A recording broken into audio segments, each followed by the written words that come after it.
On May 20th, 2022, Feinberg achieved what is quite possibly the most insane accomplishment in the history of Minecraft speedrunning. Ever since the beginning of the leaderboards, there have always been some runners that stood out due to their sheer dominance of a category. Terror Kitchen held the pre-1.9 Random Seed Glitchless world record for a period of nearly 5.5 years straight. The Sizzler absolutely dominated the pre-1.9 Set Seed Glitchless world record for a long time, and Crooks currently represents half of the sub 10-minute times in 1.16 Random Seed Glitchless. I would however argue that none of these accomplishments are quite as absurd as what Feinberg has been able to do with the All Advancements category in the year 2022.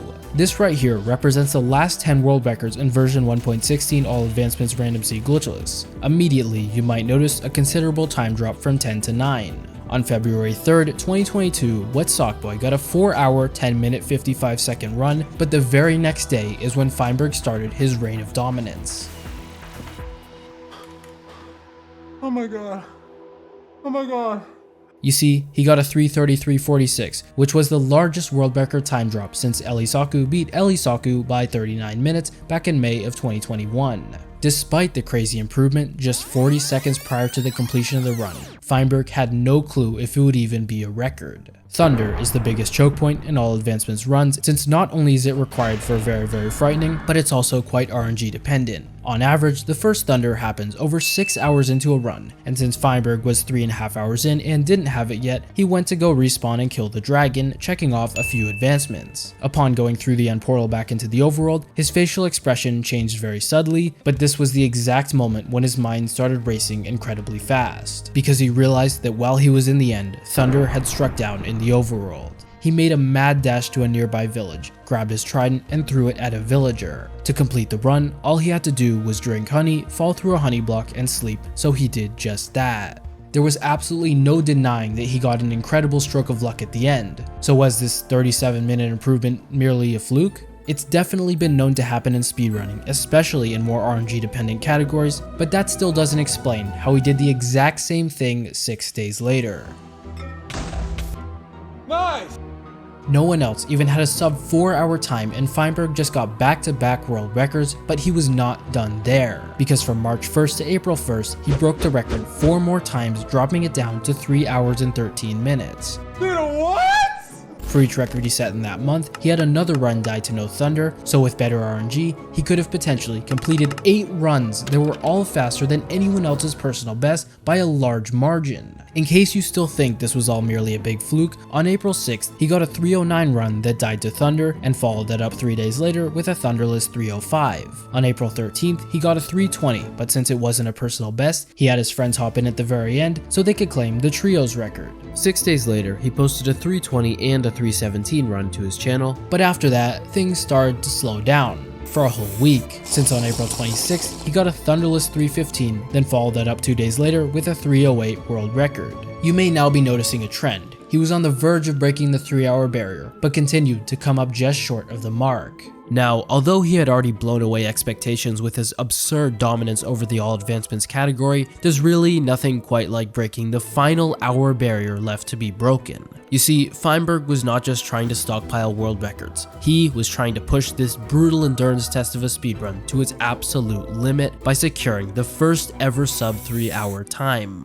His first good run of May came in the form of a Thunderless 3:10, and shortly afterward, he finished a 3:21. From May 13th to May 18th, he completed 4 sub 3:30 runs, included in which was a new world record of 3:03. In case you've lost track, that is 14 runs that were all faster than anyone else's personal best, but he was not done there. On May 20th, after an unbelievable amount of grinding and months of utter domination over his competition, he finally got on the run of his dreams. Right before I get into that, my dream since starting this channel has been to hit 100,000 subscribers, and I'm only 5,000 away, so if you liked the video, be sure to press the button. It all started in a world with a nearby desert temple that contained an enchanted golden apple, which is not only super rare, but absolutely necessary in order to complete a run.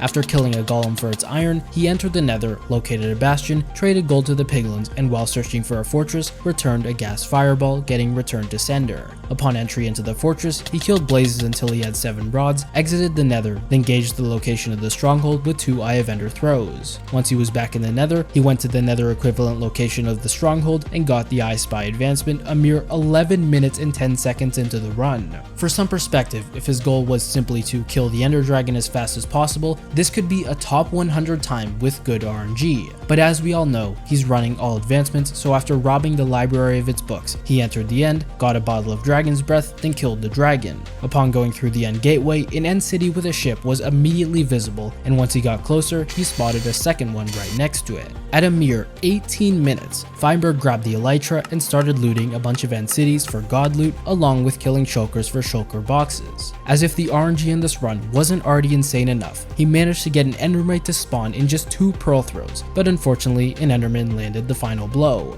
Anyways, now that he had just about everything he needed from the end, -1 endermite KO, he boated a shulker and performed what is objectively the greatest strategy in this entire run, shulker yeet. Unfortunately, he barely missed the target, but after bringing it through the end gateway, committing enderman genocide, then sending the shulker to the overworld to use later in the run, he was ready to start the true grind of the all advancements run at 31.5 minutes. From here on out, many different longer advancements will be overlapped in order to complete all of them as fast as possible. These consist of locating most of the biomes, taming every variant of cat, eating everything that's edible, breeding a pair of every breedable animal, and killing every mob. A disproportionately high amount of mobs killed in this run will be drowns, since 8 nautilus shells are required for a conduit and they are the only source of tridents. Feinberg will also be looting monuments to stack up on gold blocks in order to make a beacon, which is not only necessary for these 2 advancements, it's required for How Did We Get Here, which is achieved when every single effect in the game is applied at once. His first course of action in the overworld was to enchant his gear. More specifically, he got piercing 4 on a crossbow, unbreaking 3 on an elytra, looting 3 on a sword, along with various others. A nearby village provided the first of many cat variants to tame, and a small investment into a bowl of rabbit stew was all it took to get what a deal.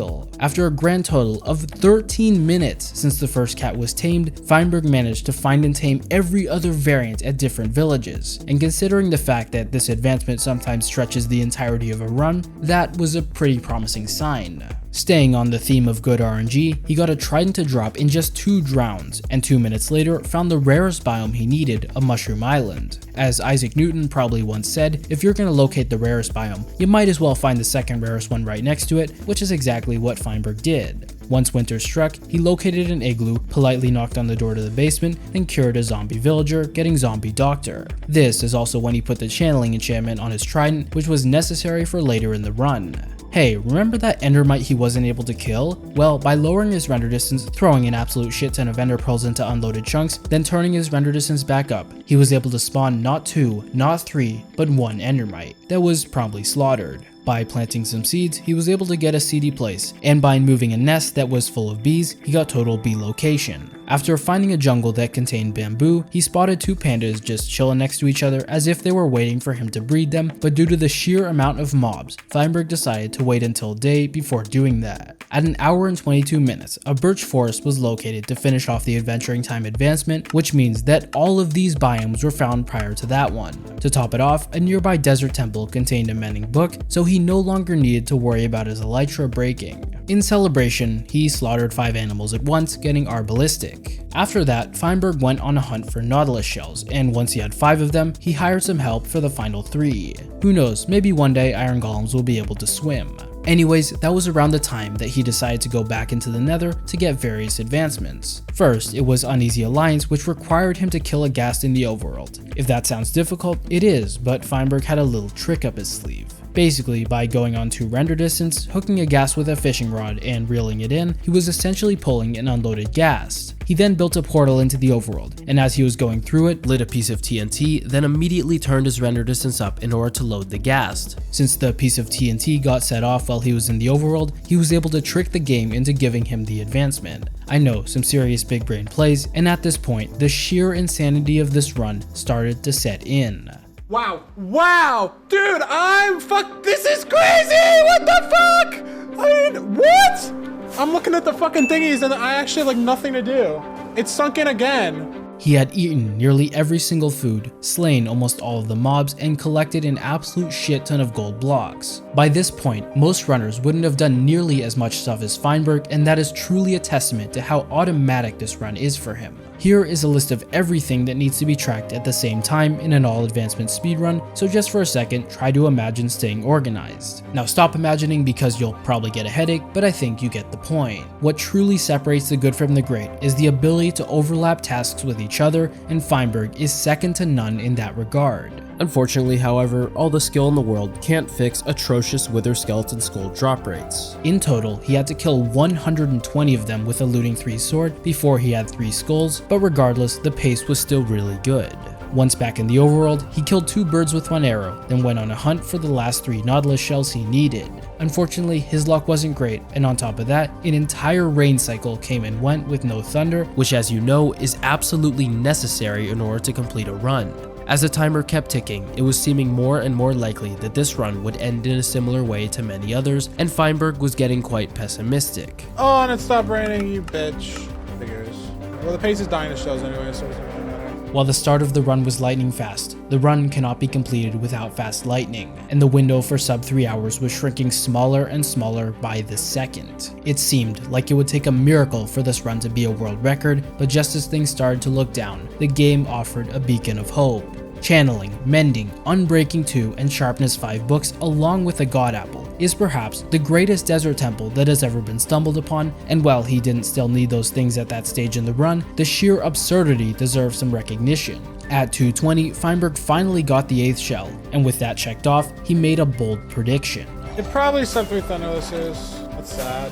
A sub 3 Thunderless, still very respectable, but that almost feels like a participation trophy for Feinberg. Just another run to add to the arsenal. Speaking of the arsenal, it was about to be used to get a shit ton of netherite, because by digging tunnels along a chunk border at the optimal height in the nether, the chance of finding ancient debris was maximized. One satisfying time lapse later, and look at that, the debris magically appeared in his inventory, so back to the overworld he went, because it was time to get ready for how did we get here. First, he had to build the beacon, but as he was placing the gold blocks, the skies started to pour down. Then the clouds went pitch black.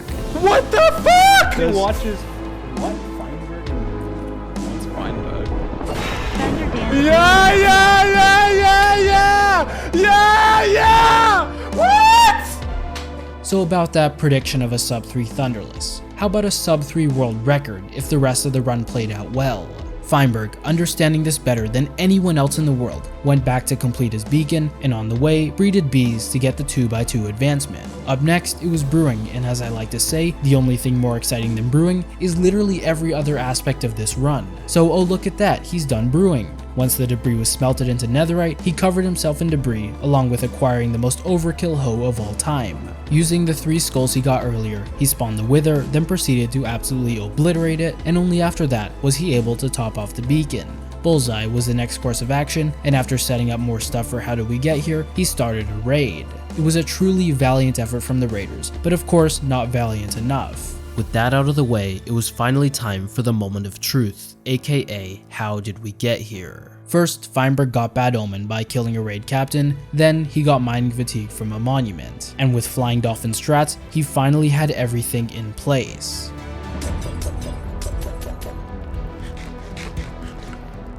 Feinberg? Feinberg.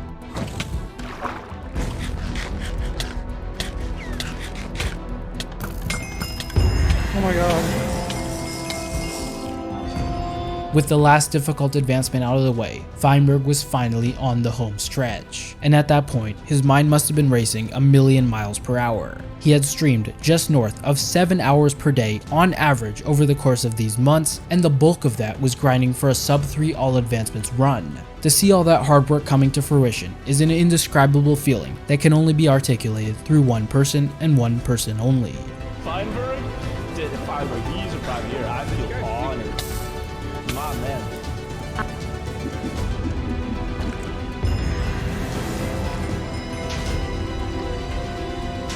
He watches what? Oh my god. There's no way!